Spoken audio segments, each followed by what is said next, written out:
ಡಾಬಾಗಳಲ್ಲಿ ಮಾಡುವಂಥ ಒಂದು special mushroom gravy ಮಾಡೋದನ್ನು ತಿಳಿಸ್ಕೊಡ್ತಾ ಇದ್ದೀನಿ. ಬಹಳ ಕಡಿಮೆ ಸಮಯದಲ್ಲಿ ಕಡಿಮೆ ಸಾಮಗ್ರಿನ ಬಳಸಿ ಕ್ವಿಕ್ಕಾಗಿ ಮಾಡುವಂಥ ರೆಸಿಪಿ ಇದು. ಚಪಾತಿ, ರೋಟಿ, ಪೂರಿ ಎಲ್ಲದ್ರ ಜೊತೆಗೂ ಸೂಪರಾಗಿರುತ್ತೆ. ಹಾಯ್, ನೀವು ನೋಡ್ತಾ ಇದ್ದೀರಾ ಶಾನ್ ಕನ್ನಡ ಚಾನೆಲ್. ವಿಡಿಯೋ ಇಷ್ಟ ಆದರೆ ಪ್ಲೀಸ್ ಲೈಕ್ ಮಾಡಿ, ಹಾಗೆ ಫ್ರೆಂಡ್ಸ್ ಮತ್ತು ಫ್ಯಾಮಿಲಿಯವ್ರ ಜೊತೆಲಿ ಶೇರ್ ಮಾಡಿ. ಗ್ಯಾಸ್ ಮೇಲೆ ಒಂದು ಪ್ಯಾನ್ ಇಟ್ಕೊಂಡು 3 ಟೇಬಲ್ ಸ್ಪೂನ್ ಎಣ್ಣೆ ಹಾಕ್ಕೊಳ್ಳಿ. ಎಣ್ಣೆ ಚೆನ್ನಾಗಿ ಬಿಸಿ ಆದಮೇಲೆ ಮಶ್ರೂಮ್ ಹಾಕ್ಕೊಳ್ತಾ ಇದ್ದೀನಿ. ನೋಡಿ, ಚೆನ್ನಾಗಿ ತೊಳೆದ್ಬಿಟ್ಟು ಈ ರೀತಿ ಕಟ್ ಮಾಡಿ ಹಾಕ್ಕೊಳ್ತಾ ಇದ್ದೀನಿ. ನಿಮಗೆ ಯಾವ ಸೈಜಲ್ಲಿ ಬೇಕೋ ಆ ಸೈಜಲ್ಲಿ ಕಟ್ ಮಾಡಿ ಹಾಕ್ಕೊಂಡು ಫ್ರೈ ಮಾಡ್ಕೊಳ್ಬೇಕು. ಐ ಫ್ಲೇಮಲ್ಲೇ 1 ರಿಂದ 2 ನಿಮಿಷ ಚೆನ್ನಾಗಿ ಫ್ರೈ ಮಾಡಿಬಿಟ್ಟು ಒಂದು ಪ್ಲೇಟ್ಗೆ ತೆಗೆದಿಟ್ಕೊಳ್ಳಿ.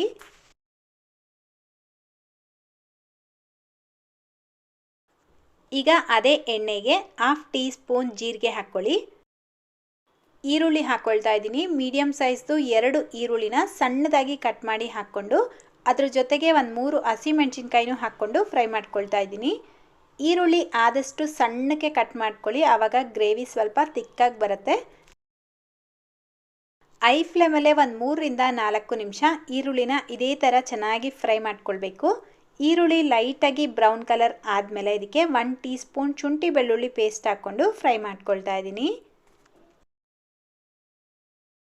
ಶುಂಠಿ ಬೆಳ್ಳುಳ್ಳಿಯಲ್ಲಿ ಇರೋವಂಥ ರಾ ಸ್ಮೆಲ್ ಎಲ್ಲ ಹೋಗೋವರೆಗೂ ಮತ್ತೆ ಐ ಫ್ಲೇಮಲ್ಲೇ ಚೆನ್ನಾಗಿ ಫ್ರೈ ಮಾಡಿಬಿಟ್ಟು ಈಗ ಟೊಮೆಟೊ ಹಾಕ್ಕೊಳ್ತಾ ಇದ್ದೀನಿ. ದೊಡ್ಡ ಸೈಜಿಂದು 1 ಟೊಮೆಟೊನ ಸಣ್ಣದಾಗಿ ಕಟ್ ಮಾಡಿ ಹಾಕ್ಕೊಂಡು ಫ್ರೈ ಮಾಡ್ಕೊಳ್ತಾ ಇದ್ದೀನಿ. ನೀವು ಬೇಕಿದ್ರೆ ಟೊಮೆಟೊ ಪೇಸ್ಟ್ ಮಾಡಿಬಿಟ್ಟು ಹಾಕ್ಕೊಳ್ಬೋದು. ಈಗ ಐ ಫ್ಲೇಮಲ್ಲೇ ಮತ್ತೆ ಒಂದು 3 ರಿಂದ 4 ನಿಮಿಷ ಟೊಮೆಟೊ ಚೆನ್ನಾಗಿ ಸಾಫ್ಟ್ ಆಗೋವರೆಗೂ ಇದೇ ಥರ ಫ್ರೈ ಮಾಡ್ಕೊಳ್ಬೇಕು. ಈಗ ಇದಕ್ಕೆ 1 teaspoon red chilli powder, 1 teaspoon ಧನಿಯಾ ಪೌಡರ್, 1/2 ಟೀ ಸ್ಪೂನ್ ಜೀರಾ ಪೌಡರ್, 1/4 ಟೀ ಸ್ಪೂನ್ ಅರಿಶಿನ ಹಾಕ್ಕೊಂಡು ಮಿಕ್ಸ್ ಮಾಡ್ಕೊಳ್ತಾ ಇದ್ದೀನಿ. ಖಾರ ಜಾಸ್ತಿ ಇಷ್ಟಪಡ್ತೀರಾ ಅನ್ನೋ ಹಾಗಿದ್ರೆ ಜಾಸ್ತಿ ಹಾಕ್ಕೊಳ್ಬೋದು, ಅಥವಾ ಕಡಿಮೆ ಬೇಕಿದ್ರೆ ಕಡಿಮೆ ಹಾಕ್ಕೊಳ್ಳಿ. ಈ ರೀತಿ ಚೆನ್ನಾಗಿ ಫ್ರೈ ಮಾಡಿಬಿಟ್ಟು ಈಗ ಇದಕ್ಕೆ 1 ಕಪ್ಪಷ್ಟು ನೀರು ಹಾಕ್ಕೊಂಡು ಮಿಕ್ಸ್ ಮಾಡ್ಕೊಳ್ತಾ ಇದ್ದೀನಿ.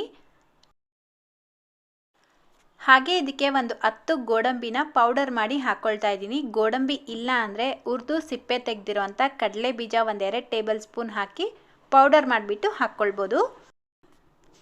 ಆದರೆ ಗೋಡಂಬಿ ಹಾಕಿದ್ರೆ ನೀವು ಡಾಬಾನಲ್ಲಿ ತಿಂದರೆ ಯಾವ ರೀತಿ ಟೇಸ್ಟ್ ಇರುತ್ತೆ ನೋಡಿ, ಅದೇ ಟೇಸ್ಟ್ ಬರುತ್ತೆ. ಈಗ ಮುಚ್ಚಳನ ಮುಚ್ಚಿ ಲೋ ಟು ಮೀಡಿಯಂ ಫ್ಲೇಮಲ್ಲೇ ಒಂದು 5 ನಿಮಿಷ ಈ ಮಸಾಲೆ ಎಲ್ಲ ಚೆನ್ನಾಗಿ ಕುದಿಯೋದಕ್ಕೆ ಬಿಡಬೇಕು. ಕರೆಕ್ಟಾಗಿ 5 ನಿಮಿಷ ಆದಮೇಲೆ ನಾವು ಹಾಕಿರೋಂಥ ಮಸಾಲೆ ಎಲ್ಲ ನೋಡಿ ಚೆನ್ನಾಗಿ ಕುದೀತಾ ಇದೆ. ಈ ರೀತಿ ಕುದೀತಾ ಇರಬೇಕಾದ್ರೆ ಈಗ ಫ್ರೈ ಮಾಡಿ ಇಟ್ಕೊಂಡಿರುವಂಥ ಮಶ್ರೂಮ್ನ ಹಾಕ್ಕೊಂಡು ಮಿಕ್ಸ್ ಮಾಡ್ಕೊಳ್ಬೇಕು. ಹಾಗೆ ರುಚಿಗೆ ತಕ್ಕಷ್ಟು ಉಪ್ಪು ಹಾಕ್ಕೊಂಡು ಮಿಕ್ಸ್ ಮಾಡ್ಕೊಳ್ಳಿ. ಮಶ್ರೂಮ್ನ ಈ ರೀತಿ ಮೊದಲೇ ಎಣ್ಣೆಯಲ್ಲಿ ಫ್ರೈ ಮಾಡಿ ಹಾಕಿದ್ರೆ ತಿನ್ನಬೇಕಾದ್ರೆ ಅದರ ಟೇಸ್ಟು ತುಂಬ ಚೆನ್ನಾಗಿರುತ್ತೆ.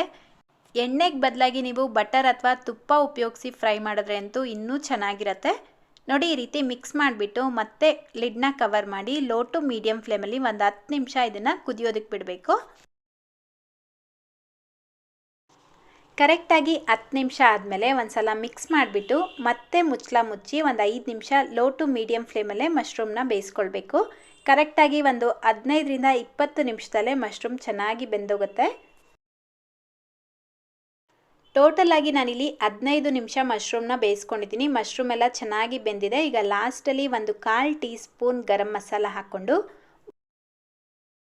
1 ಟೀ ಸ್ಪೂನ್ ಬಟರ್ ಹಾಕ್ಕೊಳ್ಳಿ. ತುಂಬ ಚೆನ್ನಾಗಿರುತ್ತೆ ಟೇಸ್ಟು. ಬಟರ್ ಇಲ್ಲ ಅಂದರೆ ತುಪ್ಪ ಬೇಕಿದ್ರೂ ಹಾಕ್ಕೊಳ್ಬೋದು.